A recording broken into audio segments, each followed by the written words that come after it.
It has not been known until quite recently that a large have been sexually abused as children. The reason lies in how we as a society teach ourselves to have certain expectations of the way women and men ought to behave. Expect men to be physically strong, emotionally invulnerable, and sexually aggressive, while we see women as the opposite. While this is changing, these stereotypes have made it difficult to see males as victims and females as molesters.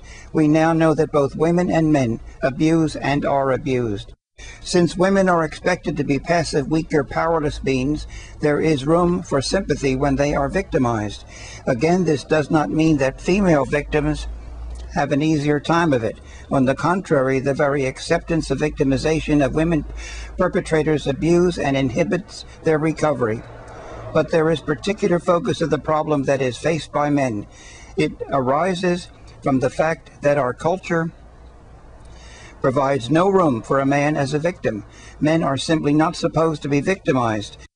A man is expected to be able to protect himself in any situation. He is supposed to be able to solve any problem, recover from any setback. When he experiences victimization, our culture expects him to be able to deal with it like a man. Unfortunately, dealing as a man usually translates as avenging the hurt, preferably violently, and then forgetting about it, moving on. When he cannot or is unwilling to resort to this mode of problem solving, he is called a coward and scorned as unmanly. As much as we are aware of the lack of logic in this sort of macho thinking, it is therefore rare an individual who hasn't unconsciously internalized these attitudes to some degree.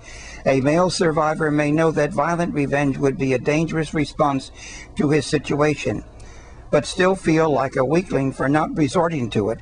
Men are supposed to be in control of their feelings at all times. The survivor's ongoing feelings of confusion, frustration, anger, and fear, further evidence of his failings as a man. Society must begin to understand the experience of childhood sex abuse. It is a profound violation, not only of the child's body, but of his trust implicit in the caretaking relationship. And it has an equally profound effect on how the adult sees and experiences the world. Is it possible to heal? The answer is yes. It is possible to heal from this.